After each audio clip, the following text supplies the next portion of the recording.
Ma io egoisticamente dico che questo lavoro l'ho fatto perché volevo farlo, nel senso volevo leggere una storia così e volevo farla e me la sono fatta perché era un po' che mi mancava di leggere certi tipi di input e di sensazioni. Quando lavoro sì, sono un egoista, però il discorso che hai fatto tu, che ci siano nuove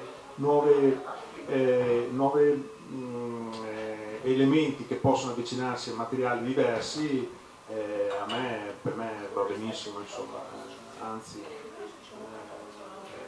ho riscontrato anche i figli di qualche mio amico che hanno preso il libro e mi hanno fatto i complimenti, poi non so se me l'hanno fatto perché sono i figli dei miei amici o perché in effetti gli è piaciuto, però suppongo che se magari non gli fosse piaciuto avrebbero potuto anche non dire niente, insomma. Comunque, al di là di questo discorso qui, sono d'accordo con te. Qualche domanda? Se avete qualche domanda, non c'è domanda, se avete qualche spunto, siamo qua. Sì. Come mai la scelta di questo formato? Beh, non so. Ma andiamo in diretta, quindi è meglio col microfono. Va bene. Come mai la scelta di questo formato verticale?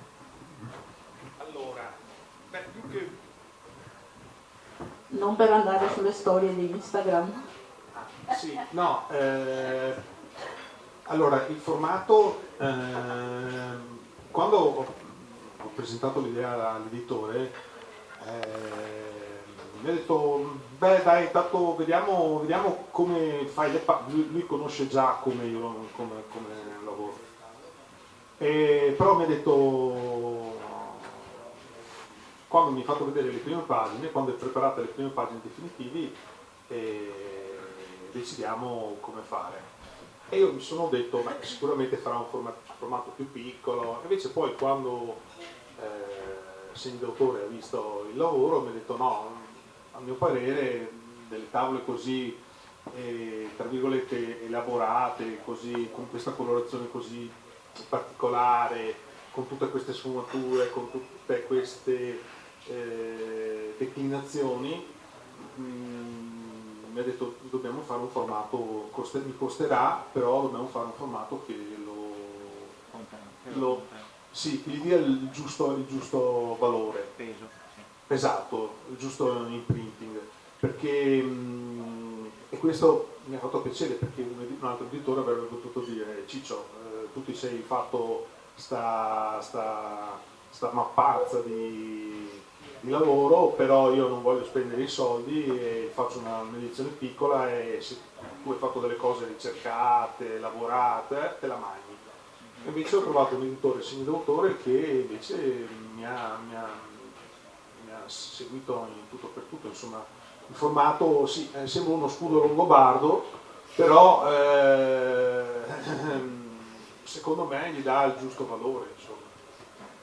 Poi adesso addirittura sto facendo, non il seguito di questo, ma sto facendo un altro come questo e lui mi ha detto guarda lo facciamo identico, perciò tieni conto che il formato sarà quello, il foglio d'azione sarà quello, la colorazione sarà quella, userò la stessa tipografia perché mi ha detto sta andando bene, sono contento di quello che hai fatto e perciò proseguiamo con questo formato qua, che in effetti è scomodo perché se io adesso lo prendo e me lo porto a casa va bene, io vado bene perché ho la valigetta, però se lo devo prendere dovrei avere un sacchettino come in un negozio, non ce l'ho e tu vai via con una porta della 500, come fai?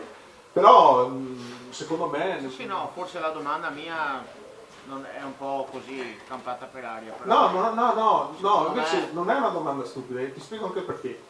Perché dal punto di vista di... Allora, un conto è avere un'idea, no? Un conto è avere un'idea, tu la programmi su carta, ma poi c'è tutta un'altra fila per arrivare all'editore, alla stampa e alla spesa che ha degli step. Tu in teoria non puoi non partire senza fare questo calcolo, perciò anche il formato ha il suo peso, e perciò non è una domanda relativa, è una domanda secondo me importante. Tu non hai idea di come sclerano i colleghi quando fanno un lavoro imponente e viene stampato male, su un formato piccolo, su carta sbagliata, che non è secondario perché la carta è importantissima. È come se tu bevessi uno spritz su un bicchiere sporco, tu lo berresti. Ma infatti è la scelta che ho fatto col mio. Vedi, cioè, è una spesa che però non tutti non tutti gli autori sanno che c'è questo discorso qua che non è semplice, è articolatissimo. Grazie. Abbiamo un'altra domanda tra il pubblico. Sul discorso del formato, mi pare che tu avessi fatto già con segno autore un formato diverso, non mi ricordo su Sorti o su quell'altro, era orizzontale, no? Cioè, quindi è chiaro che c'è anche un lavoro sotto di crescita assieme a questo editore che ha dato seguito a questo formato qua, che secondo me è perfetto, con un po' di pagine in più lo farei anche brusurato, facciamoli spendere un po' di soldi. No, comunque il volume, sì, cartonato, scusa, il volume è molto bello secondo me, i colori sono perfetti, sta fatto anche bene, l'editore c'è, insomma, l'artista anche, quindi.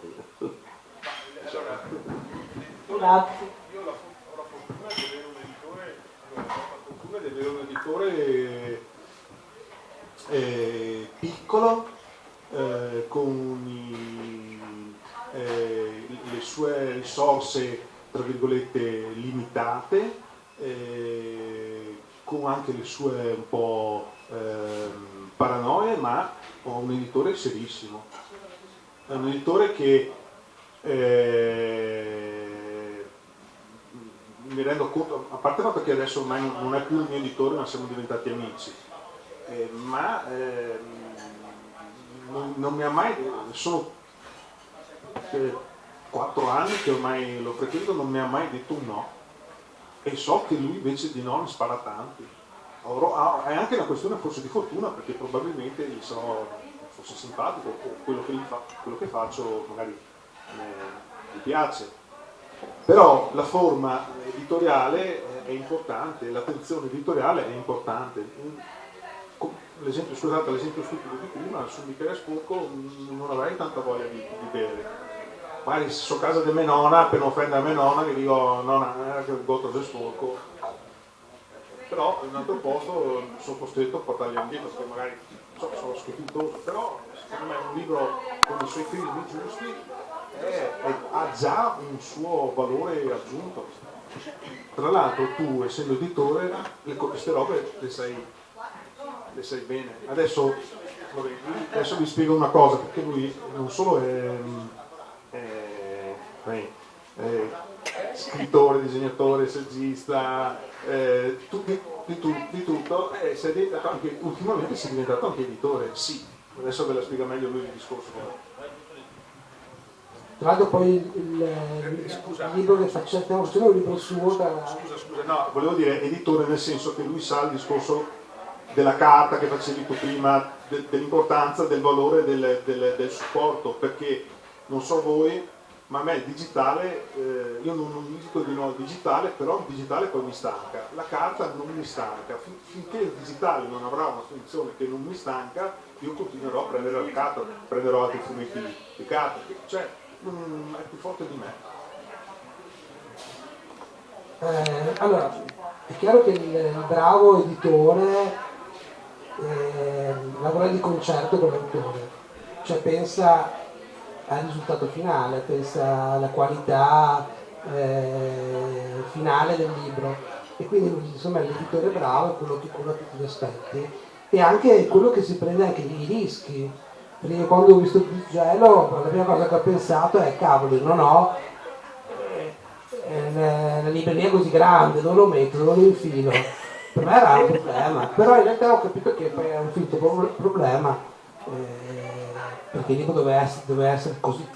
Non riesco a immaginarlo in un altro modo. Ecco, forse un altro modo è quello che diceva il Signore, di farlo magari cartonato, potrebbe essere una sorta di aggiunta in più.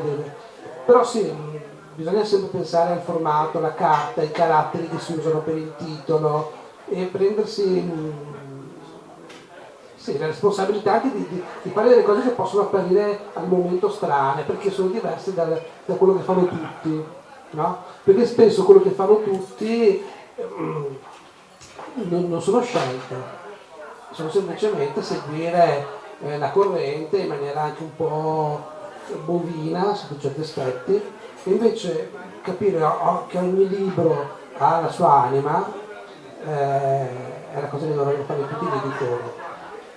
E non dire no perché non lo fanno gli altri, quindi non lo faccio neanch'io. È una cavolata, anche perché poi tutti i più grandi autori di fumetti, tutti i più grandi successi editoriali legati al fumetto sono spesso nati dai rifiuti. Per esempio, prima abbiamo nominato Maus, se andate su YouTube c'è una bellissima intervista ad Art Spiegelman che dice che il suo fumetto Maus è stato rifiutato da 27 editori prima di uscire. Un fumetto che ha vinto il Pulitzer, però è stato rifiutato perché era una cosa, era un corpo estraneo in quel momento nell'editoria dell'epoca. E quindi in un certo senso è un corpo estraneo anche di Sgelo, è un corpo estraneo anche il prossimo libro che tu farai, perché questa è la tua strada, quello che dicevamo all'inizio, di esplorare il linguaggio. Il tuo linguaggio, il fumetto, lo esplori nelle varie forme in tutti i sensi, anche nei formati, no? Il colore, nei tuoi libri intraprogettuali che facevi qualche anno fa, così, questa è la tua cifra. Volevo